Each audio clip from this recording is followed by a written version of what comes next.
Hey guys, welcome back to Daily Blades. I've been doing these videos for a couple of weeks now. I've gained a few subscribers and had quite a few views and stuff. Still trying to learn, everything as far as editing and lighting and things like that. One of the issues I've been running into is during certain times of the day I'm able to shoot and have pretty good lighting and feel happy with as far as the visibility and clearness of the video. But I shot one the other day on a OKC Carter Prime, and it was a really overcast day here in Ohio, and I really struggled with the lighting and trying to get the lighting right in the room when using artificial lighting.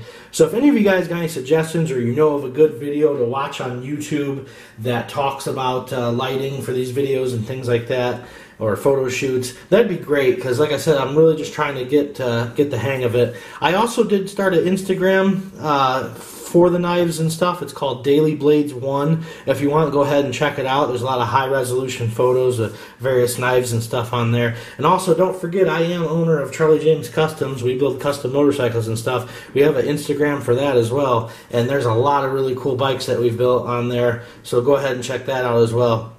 But let's go ahead and get into the knife. This is the Kizer model from their Vanguard series. This is the Roach. It's designed by Degnan, if I'm pronouncing his name right. See, and right there we go, trying to get it to focus. And this is the orange G10 model. Go ahead and knock out some of the specs real quick. You're looking at an overall length of 8 1/4 inches. Blade length comes in at 3 1/2 inches, so it is a fairly longer knife. Your cutting edge is just about 3 1/8 inch, I believe, coming up to the choil there. It is VG-10 blade steel, about 1/10 of an inch blade thickness. Drop point, as you see on the camera here. It is a full, well, it's not full flat ground, but close to being a full flat grind. You can kind of see the grind line right here, which I would have liked to have just seen it, have them have that full flat on there, but still a nice grind line on there. Very purposeful blade, can be used for a lot of different tasks. It is thickness comes in at just over 1/2 of an inch. Go ahead and show you that. And it does have a G10 backspacer as well. Stainless steel liners. Comes in at right about 6 1/2 ounces, and it is a right hand tip up carry only. So for any lefties out there, I don't know if this one would work so good for you. It is a manual action flipper. It does ride on bearings. The only thing I can tell you is I haven't disassembled this knife, so I'm not sure. Honestly, I haven't even really played with it a whole lot, but I'm not sure if it's like a IKBS type or if they're cage bearings or what. I'm sure it's not, the ceramic bearings that they offer in a lot of the other higher end Kizer knives, being as this is the Vanguard line, which they do make this knife in their premium line that's a titanium frame lock. This is more their budget knife. This can be had for right around the $80 to $90 price range, depending on where you look for it. And I believe it comes in like a gray, a black, the orange you see here, and a few different options. So let's go ahead and get into some of the things that I like about it. Well, I do like the fact that it's VG-10, and I like that because I think it's an appropriate blade steel for the price point that you get this for. And it does have this nice black, I'm not sure what type of coating it is, but I did do a few cutting tasks, and it's held up pretty well. You see a little bit of Mars on the end there, but it's held up pretty well, so real no complaints there. I like the fact that it's G10. It's got some texture to it. Not sure how well we'll get it to show up on the camera, but it is grooved, it is dimpled, a little bit of texturing and stuff. I like the pocket clip. It's just a stainless pocket clip, but I like the fact they've got three screws holding it in place, and it kind of has this nice arch to it that follows the profile of the handle, and it has a lot of retention on the clip as well. I didn't notice any issues, pulling it in or out of the pocket or anything like that. Has this nice, semi-polished pivot hardware. See if we can, I don't know why my camera's just not wanting to focus right now. And I'm assuming all the hardware is stainless and everything like that. Cool knife to flip. Liner lock, a little bit different when disengaging it. I wouldn't call it a free drop. Also, the angle I'm doing this at isn't exactly great, coming around the tripod. But the action as far as deployment goes, it really rockets out of there. I mean, you can go ahead and preload it a little bit, and it just snaps out of there. So that's definitely a nice thing about the knife. So let's go ahead and get into daily use rolls. For me, at 8.5 inches, I think it's just a little bit too long. I can still carry it fine, that's not an issue. But when I'm getting to like 8.5 inches, when it's deployed, I mean, you're looking at some of my fixed blades then that I could be carrying if I'm getting into a knife of that size. So, you know, that's hit or miss for me as far as the length. Is it really a big issue? No, but I tend to carry something that's sub 8 inches as far as my folding knives go. The VG-10 blade steel, again, it's a great steel, 58 to 60 on the Rockwell chart.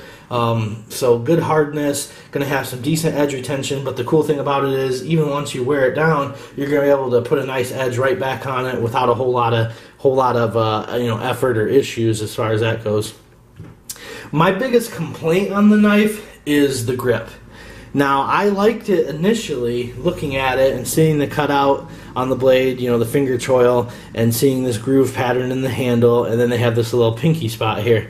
But once I actually got it and put it in my hand, my 3 fingers really don't fit in this area, and then my pinky ends up right here.